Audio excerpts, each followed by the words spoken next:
दूसरे अधिनियम का उद्देश्य किसान को उस समय सुरक्षा प्रदान करना है जब वह अपनी फसल को बेचने के लिए कोई अनुबंध करता है। तीसरा अधिनियम कृषि विपणन को सरल करता है और केवल असाधारण परिस्थितियों में भंडारण सीमा को लागू करता है।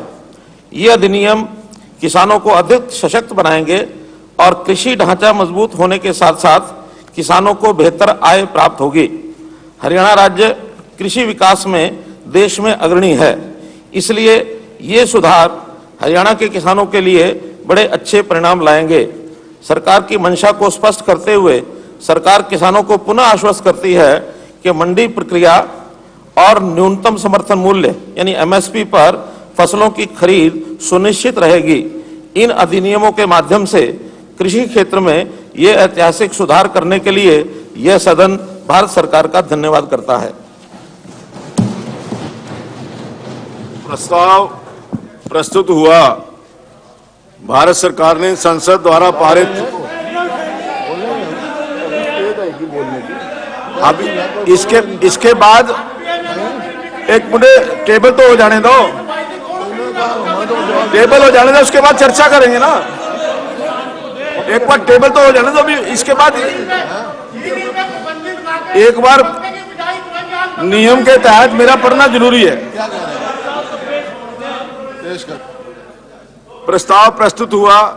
भारत सरकार ने संसद द्वारा पारित 3 अधिनियमों नामतः कृषक उपज व्यापार एवं वाणिज्य संवर्धन और सरलीकरण अधिनियम 2020, किसान सशक्तिकरण तथा संरक्षण, मूल्य आश्वासन और कृषि सेवा अधिनियम 2020 तथा आवश्यक वस्तु संशोधन 2020 को 27 सितंबर 2020 को अधिसूचित किया है। पहले अधिनियम का उद्देश्य किसानों को अपनी उपज किसी भी व्यक्ति को कहीं भी और अपने मनपसंद मूल्य पर बेचने का विकल्प उपलब्ध करवाना है। दूसरे अधिनियम का उद्देश्य किसान को उस समय सुरक्षा प्रदान करना है जब वह अपनी फसल को बेचने के लिए कोई अनुबंध करता है। तीसरा अधिनियम कृषि विपणन को सरल करता है और केवल असाधारण परिस्थितियों में भंडारण सीमा को लागू करता है। ये अधिनियम किसानों को अधिक सशक्त बनाएंगे और कृषि ढांचा मजबूत होने के साथ साथ किसानों को बेहतर आय प्राप्त होगी। हरियाणा राज्य कृषि विकास में देश में अग्रणी है, इसलिए ये सुधार हरियाणा के किसानों के लिए बड़े अच्छे परिणाम लाएंगे। सरकार की मंशा को स्पष्ट करते हुए सरकार किसानों को पुनः आश्वस्त करती है कि मंडी प्रक्रिया और न्यूनतम समर्थन मूल्य पर फसलों की खरीद सुनिश्चित रहेगी।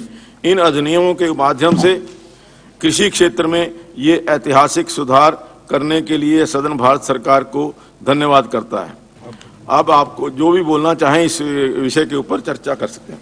अध्यक्ष महोदय, अभी चौधरी साहब, मैं चाहूंगा कि जो जो बोलने वाले हैं आपकी तरफ से उनके नाम दे दें। बोल रहा हूँ पहले। हाँ, आप बाकियों के जो भी और बोलना चाहे नाम दे दें। नाम दे दें। तो बोलना चाहेगा बोले नहीं, लिख के भेजना होता है।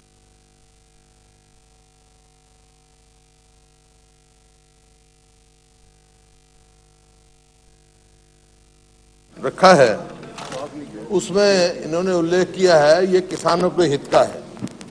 मेरे को समझ में नहीं आया इसमें किसानों के हित का क्या है।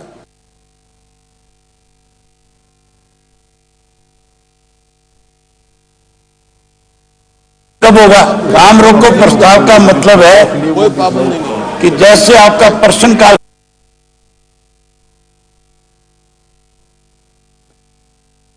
किसानों को अपनी उसके तुरंत बाद या तो उस पर चर्चा कराओ या आप उसको डिसअलाउ कराओ। नहीं, जैसे फैसला आपने करना, आप ये बता दो कि उस पर चर्चा होगी। ऐसा है कि आप एडजर्नमेंट मोशन पे चर्चा नहीं होगी क्योंकि ऑफिशियल रेजोल्यूशन पहले आ चुका है और सीएम साहब उनका अपना है। नहीं, सीएम साहब की प्रस्ताव है और उसी विषय के ऊपर है, तीनों बिलों के ऊपर है, वो सब्जेक्ट सेम है।